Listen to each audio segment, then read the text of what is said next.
บอกขอบใจเด้อหมอลำสิ่งเขาหมอลำฝ่ายซ้ายว่าคอยชีโบไหวเจ้าละมาสั่น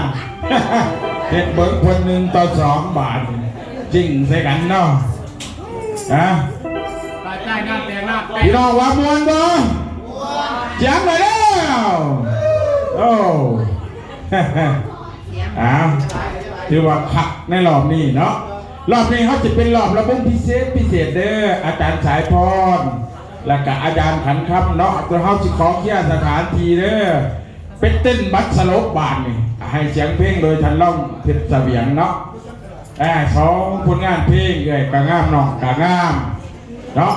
ให้รู้สึกว่าเจ้าของเต้นบัตรสลบงามเช่นละหนาเวทีเด้อแต่ว่าน้ำหนาพาทางอาจารย์ขันคำละอาจารย์สายพรเนาะ2 ฐานถือว่าเขาซ้อมกันใช้วัดที่หาหรือบอสก็มากก็ทันล่องมากเนาะเราจิตเจนนะเขาจิตเจนให้เราเบิ้งมาสลบนะเป็นเอกลักษณ์ระบบระบงประเพณีเล่าเนาะเขาการจิตเจนแบบเล่าให้เป็นเบิ้งเนาะถือว่าแสดงวัฒนธรรมบ้านเฮานี่ล่ะเนาะขอยันเชิญทั้งอาจารย์สายพรและอาจารย์ขันคำดื้อน้ำหนาพาทางเนาะ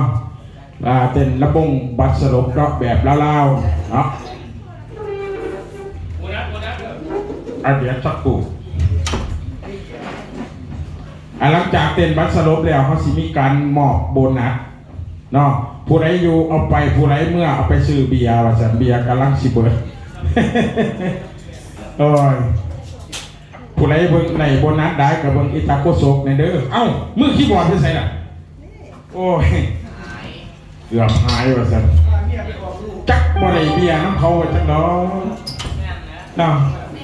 อาเซนหนาเวทีเด้อผู้ใดเต้นบัตรสลบงามเนาะโดยเฉพาะกับแม่น้องสาวแสงมณีเนาะน้องสาวแสงมณีแล้วก็ผู้ใดน้องเวทีสวรรค์ด้วยเส้นทางหนาเวทีเด้อผู้ที่เต้นบัตรสลบเป็นน้องแก้วเนาะอาจารย์บุ้งประเสริฐจังสิเนาะใส่ละมานี่จันไม่ใส่ละเสื้อสีส้มมันไปใส่ละจับครูเด้อเต้นบัตรสลบเนาะเอาฮักกับบ่เอาหลายหรอกผู้ใดยืนมองไหลกับใส่มองนั่นเด้อ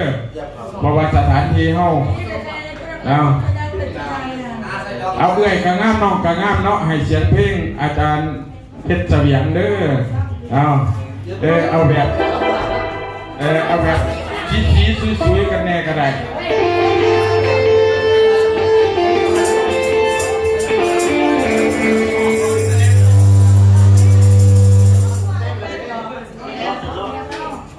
จัดเป็นครูด้วยพี่น้องเด้อเอาแบบงามๆเนาะเพราะว่าเขามีการถ่ายทำมีการไล่สดออกอากาศเด้อให้ผู้เพิ่นเบิ่งละกันให้เพิ่นเบิ่งน้ำกันแบบงามๆเลยนะเนาะเสียงตัวมือต้อนรับอาจารย์เพชรเสวียงเด้อ